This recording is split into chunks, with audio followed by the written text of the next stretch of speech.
Hello, everyone, and welcome to Story Time. I'm your host, Brett Piccoli, and tonight we resume Dracula from chapter 10. A few minutes late here in starting, but that is okay. Because I need time for people to show up, I need time for announcements, and I need time to light one more candle. Interesting. I just filled this with gas, but it's not going to do, is it? Seems it didn't quite work. Oh well, guess I'll try the lighter again, and perhaps burn myself again. Oh, I wonder. Maybe I could. I don't think it's going to work. No, it's just going to put out the flame. So I guess I need to try. Oh, hard try.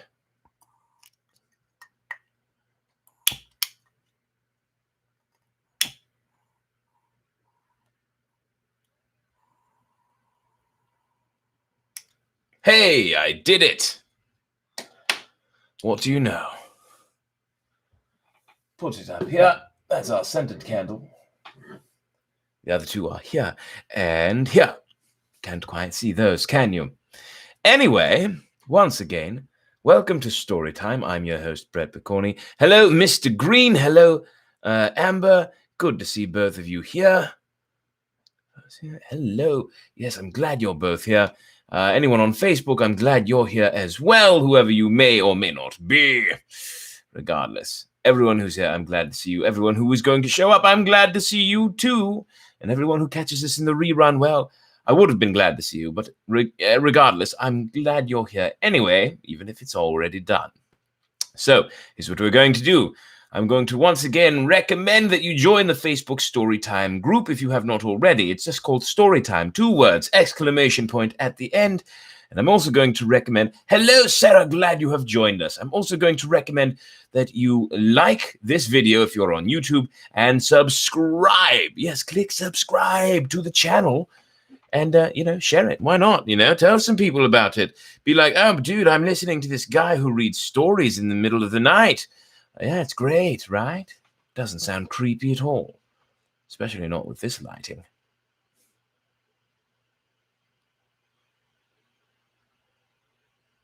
I'm trying to look scary.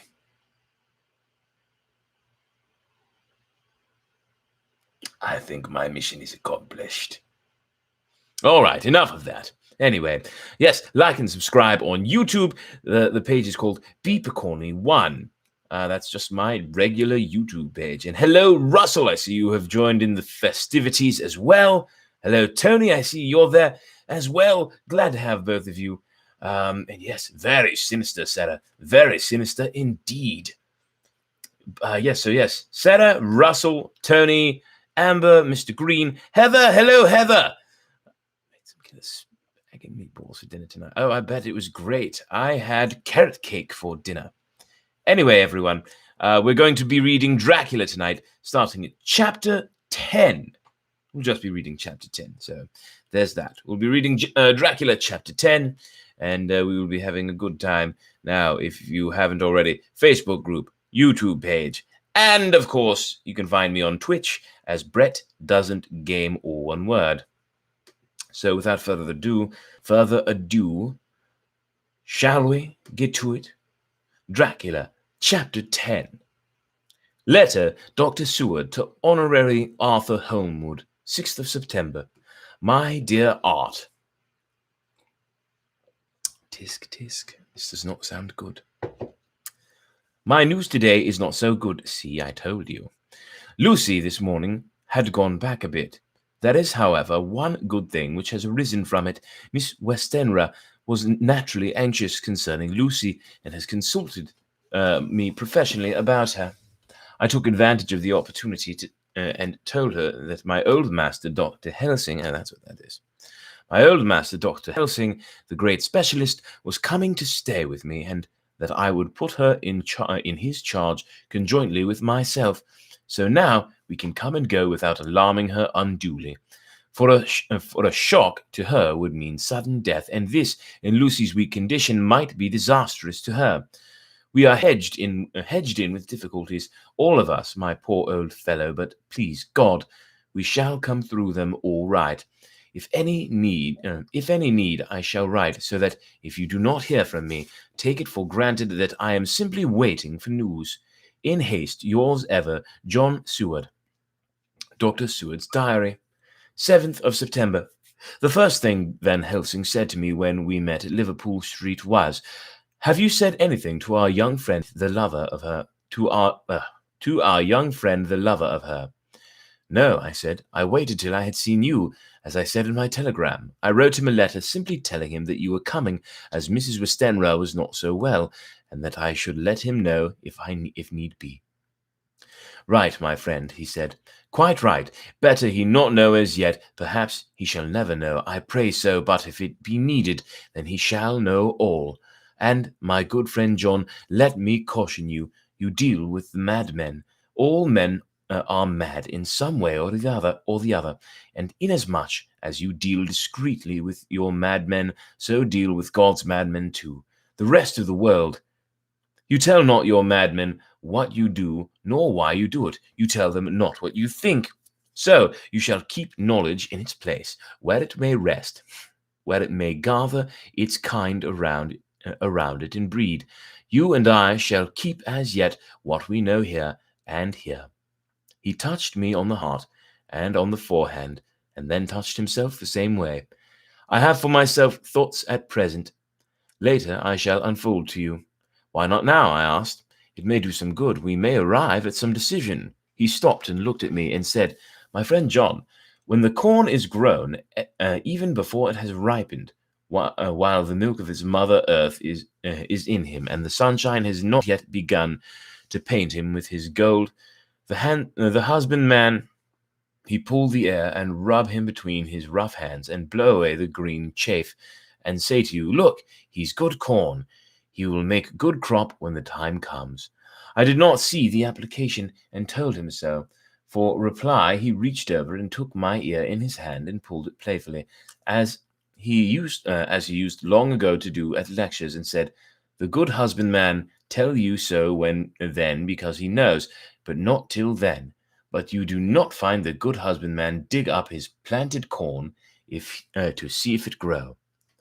To see if he grow. This is really strangely worded. That is for the children who play at husbandry, and not for those who take it as of the work of their life. You see now, friend John, I have sown my corn, and nature has her work to do in making it sprout, if he sprout at all, and there's some promise, and I wait till the ear begins to swell." He broke off, for he evidently saw that I understood. Then he went on, and very gravely, "You were always a careful student, and your case-book was ever more full than the rest.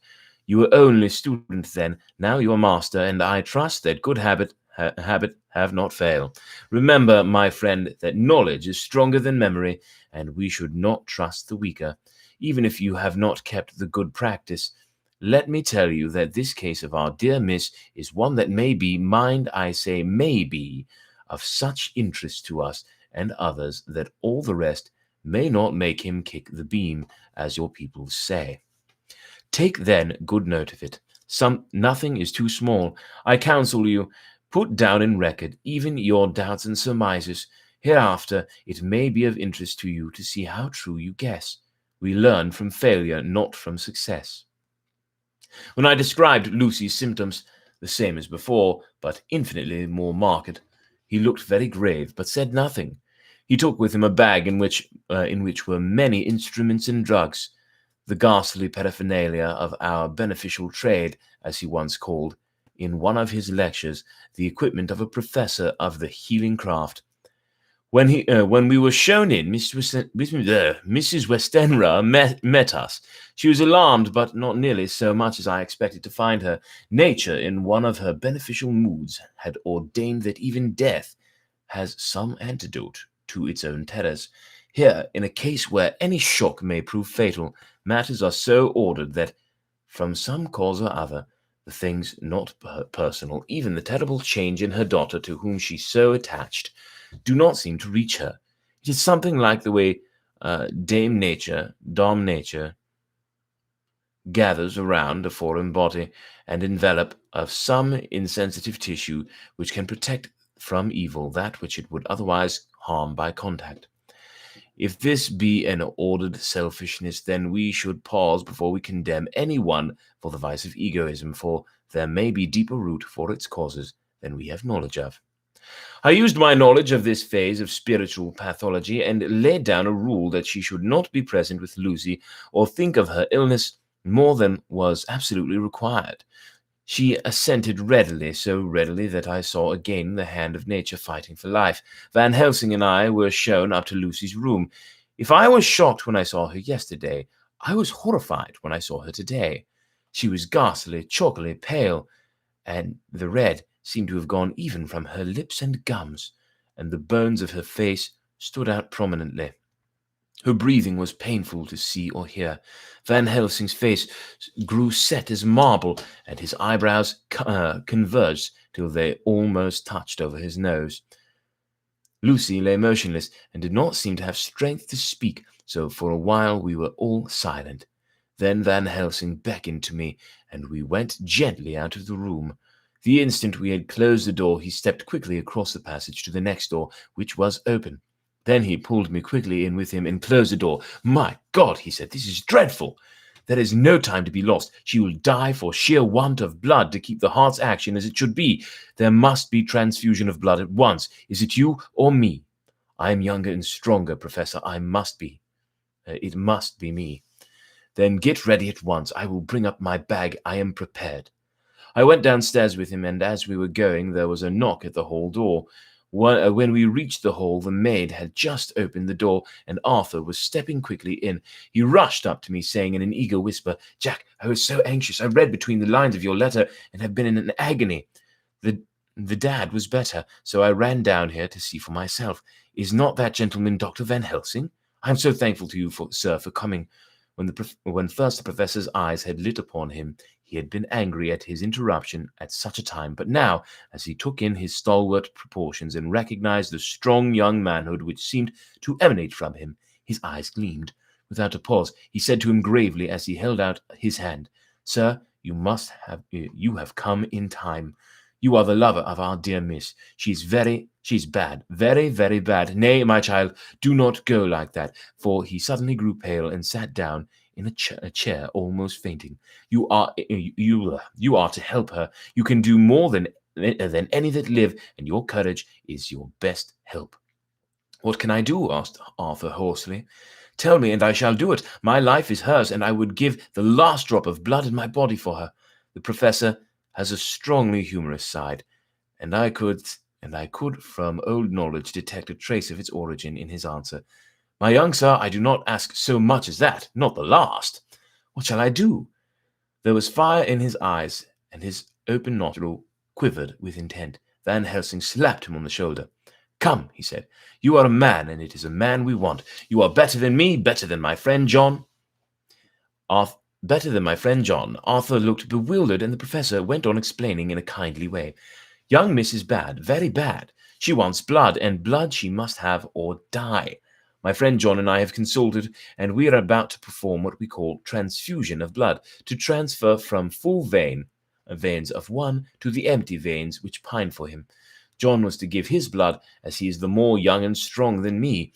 Here Arthur took my hand and wrung it hard in silence. "But now you are here, and you are more good than us, old or young, who toil much in the world of thought. Our nerves are not so calm, and our blood not so bright than yours." Arthur turned to him and said, "If you only knew how gladly I would die for her, then you would understand." He stopped, with a sort of choke in his voice. "Good boy," said Van Helsing. "In the not so far off, you will be happy that you have done have done all for her you love."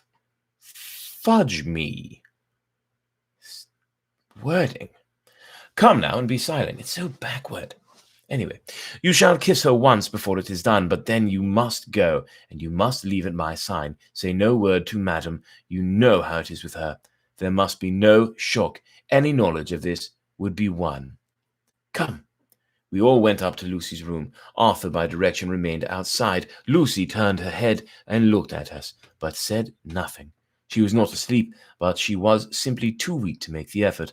Her eyes spoke to us, that was all. Van Helsing took some things from his bag and laid them on a little table out of sight.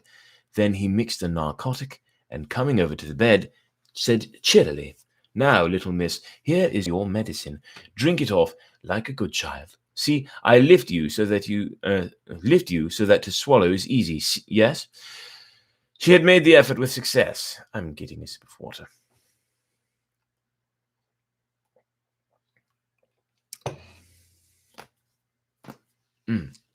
It astonished me how long the drug took to act. This, in fact, marked the extent of her weakness. The time seemed endless until sleep began to flicker in her eyelids. At last, however, the narcotic began to manifest its potency, and she fell into a deep sleep.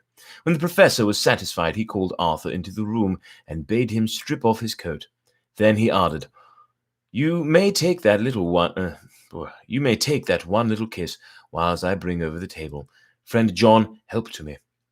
So neither of us looked whilst he bent over her. Van Helsing turned to me and said, "He is so young and strong and of blood so pure that we need not defibrillate it." Then, with swiftness, but with absolute method, Van Helsing performed the operation. As the transfusion went on, something like life seemed to come back to poor Lucy's cheeks, and through Arthur's growing pallor, the joy of his face seemed absolutely to shine. After a bit, I began to grow anxious, for the loss of blood was telling on Arthur, strong man as he was. It gave me an idea of what a terrible strain Lucy's system must have undergone. What weakened Arthur only partially restored her. But the professor's face was set, and he stood watch in hand, and with his eyes fixed now on the patient and now on Arthur. I could hear my own heart beat. Presently he said in a soft voice, "Do not stir an instant. It is enough. You attend him. I will look to her." When all was over, I could see how much Arthur was weakened. I dressed the wound and took his arm to bring him away. When Van Helsing spoke without turning around, the man seemed to have eyes in the back of his head. The brave lover, I think, deserve another kiss, which he shall have presently. And as he had now finished his operation, he adjusted the pillow to the patient's head. As he did so, the narrow black velvet band, which she seems always to wear around her throat, buckled with an old diamond buckle which her lover had given her, was dragged a little up and showed a red mark on her throat. Arthur did not notice it, but I could hear the deep hiss of indrawn breath, which is one of Van Helsing's ways of betraying emotion. He said nothing at the moment, but turned to me, saying, "Now take down our brave young lover, give him of the port wine, and let him lie down a while. He must then go home and rest, sleep much, and eat much, that he may be recruited of what he has so given to his love. He must not stay here. Hold a moment. I may take it, sir, that you are anxious of result. Then bring it with you that in all ways the operation is successful. You have saved her life this time, and you can go home and rest easy in mind that all that can be is. I shall tell her all when she is well. She shall love you none the less for what you have done. Goodbye." When Arthur had gone, I went back to the room. Lucy was sleeping gently, but her breathing was stronger. I could see the counterpane move as her breast heaved. By the bedside sat Van Helsing, looking at her intently. The velvet band again covered the red mark. I asked the professor in a whisper, "What do you make of that mark on her throat? What do you make of it?" "I have not examined it yet," I answered, and then and there proceeded to loose the band. Just over the external jugular vein there were 2 punctures, not large, but not wholesome looking. There was no sign of disease, but the edges were white and worn-looking, as if by some trituration, something like that. It at once occurred to me that this wound, or whatever it was, might be the means of the manifest loss of blood, but I abandoned the idea as soon as formed, for such a thing could not be. The whole bed would have been drenched to a scarlet with the blood which the girl must have lost to leave such a pallor as she had done before the transition. Well, said Van Helsing. Well, I said, I can make nothing of it. The professor stood up. I must go back to Amsterdam tonight, he said. There are books and things there which I want. You must remain here all night, and you must not let your sight pass from her. Shall I have a nurse? I asked. We are the best nurses, you and I. You keep watch all night. See that she is well fed and that nothing disturbs her. You must not sleep all night. Later on, we can sleep, you and I. I shall be back as soon as possible, and then we may begin. May begin, I said. What on earth do you mean? We shall see, he answered as he hurried out. He came back a moment later and put his head inside the door and said with warning finger held up, Remember, she is your charge. If you leave her and harm befall, you shall not sleep easy hereafter. Dr. Seward's diary continued. Oh, this is a long chapter tonight. Yes, it is. 8th of September, I sat up all night with Lucy. You did? What is that? Is that a bubble? Yes, it's a bubble. In the dark, it looked like something was floating in my glass, but 'twas only a bubble. The opiate worked itself off toward dusk, and she waked naturally. She looked a different being from what she had been before the operation. Her spirits even were good, and she was full of a happy vivacity, but I could see evidences of the absolute prostration which she had undergone. When I told Mrs. Westenra that Dr. Van Helsing had directed that I should sit up with her, she almost pooh-poohed the idea, pointing out her daughter's renewed strength and excellent spirits. I was firm, however, and made preparations for my long vigil. When her maid had prepared her for the night, I came in, having in the meantime had supper, and took a seat by the bedside. She did not in any way make objection, but looked at me gratefully whenever I caught her eye. After a long spell, she seemed sinking off to sleep, but with an effort seemed to pull herself together and shook it off. This was repeated several times with great effort and with shorter pauses as the time moved on. It was apparent that she did not want to sleep, so I tackled the subject at once. You do not want to go to sleep? No, I'm afraid. Afraid to go to sleep? Why so? Is it the boom we all crave for? Not if you were like me. If sleep was to you a presage of horror. A presage of horror? What on earth do you mean? I don't know. Oh, I don't know, and that is what is so terrible. All this weakness comes to me in sleep, until I dread the very thought. But, my girl, you may sleep tonight. I am here watching you, and I can promise that nothing will happen. I can trust you. I seized the opportunity and said, I promise you that if I see any evidence of bad dreams, I will wake you at once. You will?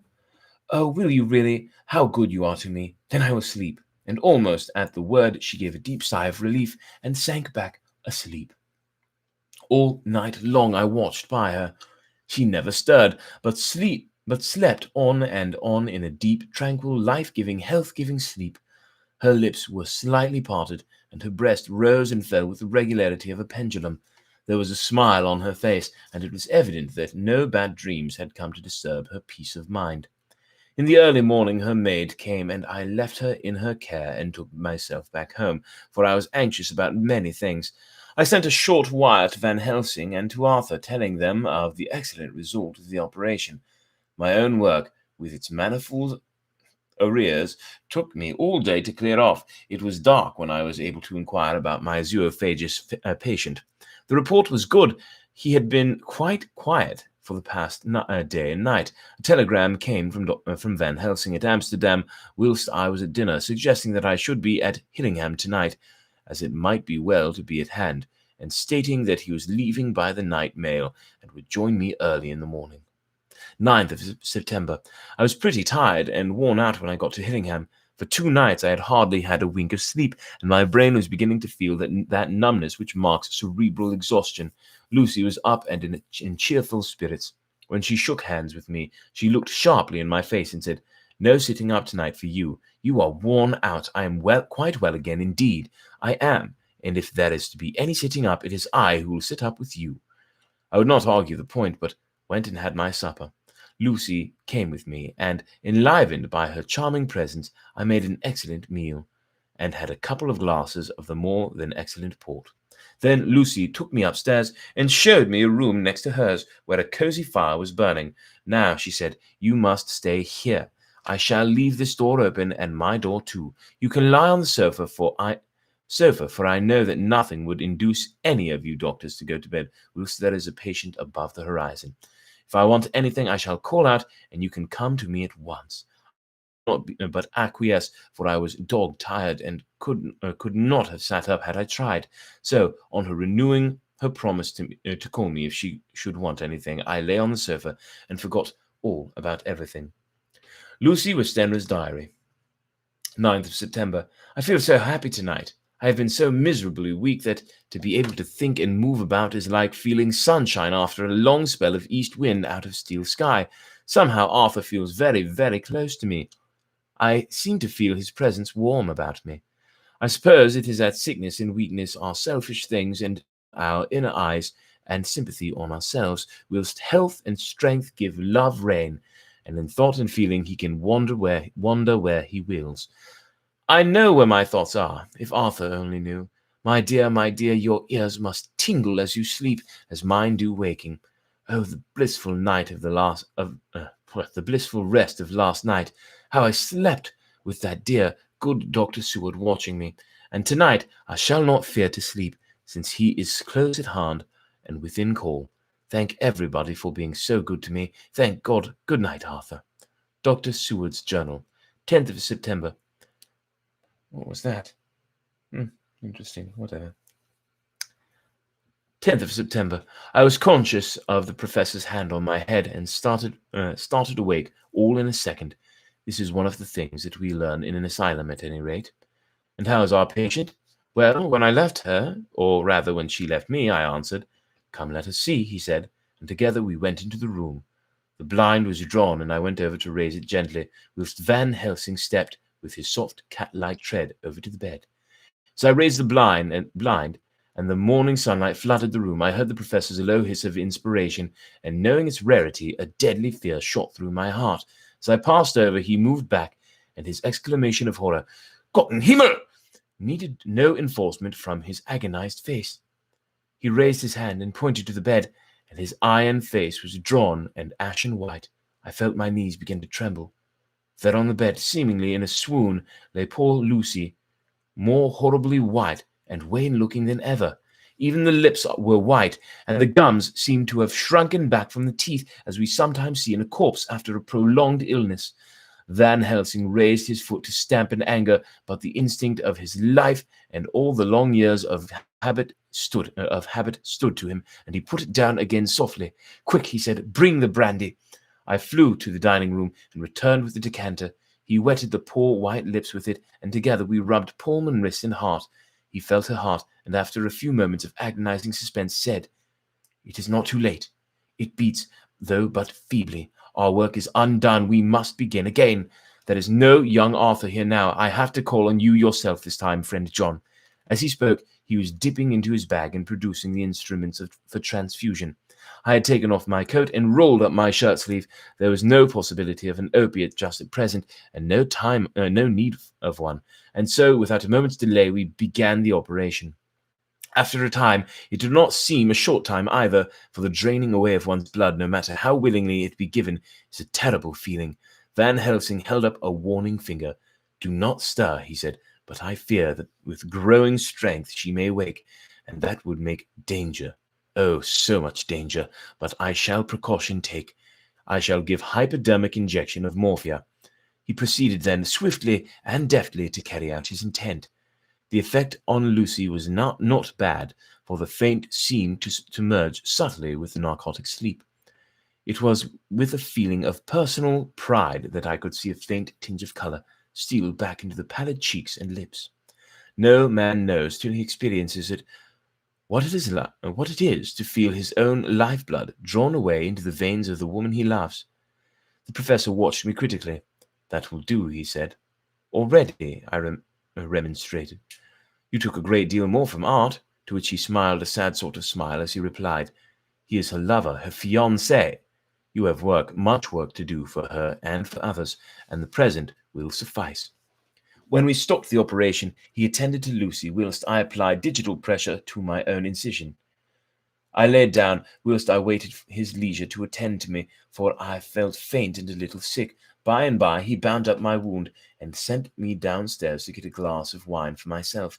As I was leaving the room, he came after me and half whispered, "Mind, nothing must be said of this. If our young lover should turn up, unexpected as before, no word to him. It would at once frighten him and enjealous him too. There must be none. So." When I came back, he looked at me carefully and then said, "You are not much the worse. Go into the room and lie on your sofa and rest a while. Then have much breakfast and come here to me." I followed out his orders, for I knew how right and wise they were. I had done my part, and now my next duty was to keep up my strength. I felt very weak, and in the weakness lost something of the amazement at what had occurred. I fell asleep on the sofa, however, wondering over and over again how Lucy had made such a retrograde movement, and how she could have been drained of so much blood with no sign anywhere to show for it. I think I must have continued my wander in my dreams, for sleeping and waking, my thoughts always came back to the little punctures in her throat, and the ragged, exhausted appearance of their edges, tiny though they were. Lucy slept into the day, and when she woke, she was fairly well and strong, though not nearly so much as the day before. When Van Helsing had seen her, he went out for a walk, leaving me in charge, with strict injunctions that I was not to leave for a moment. I could hear his voice in the hall, asking the way to the nearest telegraph office. Lucy chatted with me freely and seemed quite unconscious that anything had happened. I tried to keep her amused and interested. When her mother came up to see her, she did not seem to notice any change whatsoever, but said to me gratefully, "We owe you so much, Dr. Seward, for all you have done. But you really must now take care not to overwork yourself. You are looking pale yourself. You want a wife to nurse and look after you a bit, that you do." As she spoke, Lucy turned crimson, though it was only momentarily, for her poor wasted veins could not stand for long such an unwanted drain to the head. The reaction came in excessive pallor as she turned imploring eyes on me. I smiled and nodded and laid my finger on her lips. With a sigh, she sank back amid her pillows. Van Helsing returned in a couple hours and presently said to me, "Now go home, you, and eat much and drink enough. Make yourself strong. I stay here tonight, and I shall sit up with little miss myself. You and I must watch the case, and we must have none other to know. I have grave reasons. No, do not ask them. Think what you will. Do not fear to think even the most not probable. Good night." In the hall, two of the maids came to me and asked if they or either of them might not sit up with Miss Lucy. They implored me to let them, and when I said it was Dr. Van Helsing's wish that either he or I should sit up, they asked me quite piteously to intercede with the foreign gentlemen.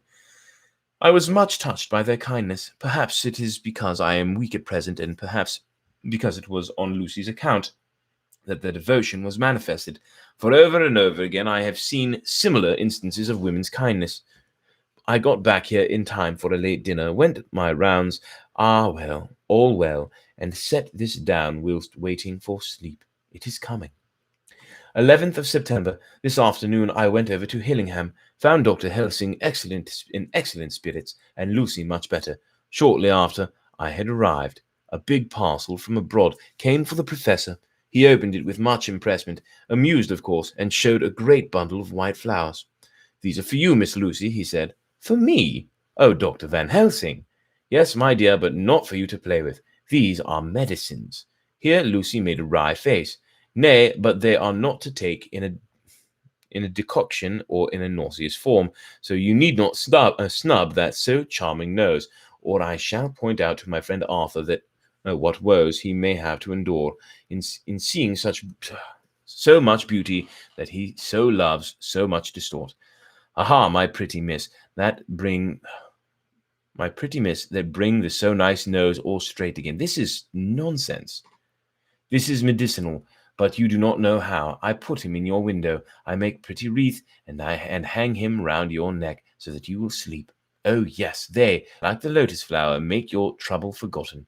Its smell so like the waters of Lethe, and on that fountain of youth that the conquistadors sought for in the Floridas, and find him all too late. Whilst he was speaking, Lucy had been examining the flowers and smelling them. Now she threw them down, saying with half laughter and half disgust, "Oh, Professor, I believe you are only putting up a joke on me. Why, these flowers are only common garlic." To my surprise, Van Helsing rose up and said with all his sternness, his iron jaw set and his bushy eyebrows meeting, "No trifling with me. I never jest. There is grim purpose in all I do, and I warn you that you do not thwart me. Take care, for the sake of others, if not for your own." Then, seeing poor Lucy scared, as she might well be, he went on more gently. "Oh, little miss, my dear, do not fear me. I only do for your good. But there is much virtue to you in those so common flowers. See, I placed them myself in your room. I make myself the wreath that you are to wear. But hush, no telling to others that make so inquisitive questions. We must obey, and silence is a part of obedience. And obedience is to bring you strong and well into loving arms that wait for you. Now sit still a while. Come with me, friend John, and you shall help me deck the room with my garlic, which is all the way from Haarlem, where my friend Vanderpool raised herbs in his glass houses all the year. I had to telegraph yesterday, or they would not have been there." We went into the room, taking the flowers with us. The professor's actions were certainly odd and not to be found in any pharmacopoeia that I have ever heard of. First, he fastened up the windows and launched them securely, and next, taking a handful of the flowers, he rubbed them all over the sashes, as though to ensure that every whiff of air that might get in would be laden with the garlic smell. Then, with the wisp, he rubbed all over the jamb of the door, above, below, and at each side, and round the fireplace in the same way. It all seemed grotesque to me, and presently I said, "Well, Professor, I know you always have a reason for what you do, but this certainly puzzles me. It is well we have no septic here. Or he would say that you were working some spell to keep out an evil spirit." "Perhaps I am," he answered quietly. "Perhaps I am," he answered quietly, as he began to make the wreath which Lucy was to wear around her neck. We then waited whilst Lucy made her toilet for the night, and when she was in bed, he came and himself fixed the wreath of garlic round her neck. The last words he said to her were, "Take care you do not disturb it, and even if the room feel close, do not tonight open the window or the door." "I promise," said Lucy, "and thank you both 1,000 times for all your kindness to me. Oh, what have I done to be blessed with such friends?" As we left the house in my fly, which was waiting, Van Helsing said, "Tonight I can sleep in peace, and sleep I want. 2 nights of travel, much reading in the day between, and much anxiety on the day to follow, and a night to sit up without to wink. Tomorrow in the morning early you call for me, and we come together to see our pretty miss, so much more strong for my spell which I have work. Ho, ho!" He seemed so confident that I, remembering my own confidence 2 nights before, and with the baneful result, felt awe and vague terror. It must have been my weakness that made me hesitate to tell it to my friend, but I felt it all the more like unshed tears. That was a little difficult of a chapter, was it not? Dr. Van Helsing speaks backward, very backward. I mean, I'm enjoying the story, but some of this literature is just aggravating. Anyway.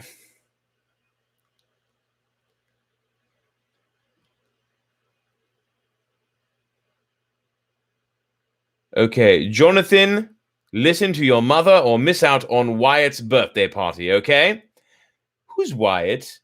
Out of question, Amber. Who is Wyatt? Because funny you should say something about Wyatt and a birthday party. My nephew Wyatt turned 2 today, and we celebrated his birthday with the party over video conference. So that's a funny, small world. Go figure. Anyway, that was chapter 10. That was chapter 10 of Bram Stoker's Dracula, and I hope you all enjoyed it. Let me give some more shout-outs. One more shout-out to Sarah and Russell. I see Hannah joined in. Hello, Hannah. Glad you were here. Crystal You know, you don't have to be sorry for being late. I'm glad you're here. Hello, Shay. Hello, Mum. That's right. Need a new candle. I don't know. It's still got some left in it. It was written like so long. Yeah, it was written in the 1800s, 200 years ago, you know, something like that. So anyway, yes, thank you for the happy birthday to Wyatt. Yes, happy birthday to all the Wyatts. In case you're wondering, the very first Wyatt I mentioned was mentioned by Amber on YouTube, who's watching on YouTube. And let's see, it says, his best friend. Oh, that's his best friend, and he's turning 12. 10-year difference, though. That's okay. Yeah, he was like, whoa, what the... That sounds like quite a reaction, huh? All right. So yes, you have a wonderful night as well, Heather and Amber. I'm glad to have had a good little bit of fun there with you. And so everyone got a shout out. Wonderful. Don't forget to share this video, whether you want to share. I mean, Facebook's probably one of the best places to share it, perhaps Instagram. But yes, you can share either the Facebook link or the YouTube video. Join the story time group on Facebook. It's 2 words, story time, with an exclamation point at the end. And don't forget to like this video on YouTube and subscribe to my channel, Beep Corny 1, where you will find a myriad of videos. I will be adding more videos soon as well, different types. And no problem, Mum. Anyway, much love, everyone. I appreciate you being here. I hope you have a wonderful night, all of you. I have some work to do, so no musical stuff tonight, alas, but that is all right. I do have some other things to get done in preparation for a busy day tomorrow. So, tonight when I say goodnight, it is for real. I'm actually saying goodnight. Ooh, it's very dark and scary, is it not? Candle still smells pretty good. I may have to... So I don't think all the wax ever burns away, and there's still going to be a fair amount in there when the week is done. So I will have to take that and scrape it out and make another candle out of it. That would be pretty good, wouldn't it? Get me company while sewing this out. Oh, wonderful. Glad to be your company, Shay. And you too, Crystal. Thank you. So thank you, everyone, once again. I'll do my best. It's probably going to be a boring kind of busy tomorrow, but we will see. All right. Good night, everyone, and I will see you later. You have a wonderful evening, and until next time, I bid you adieu.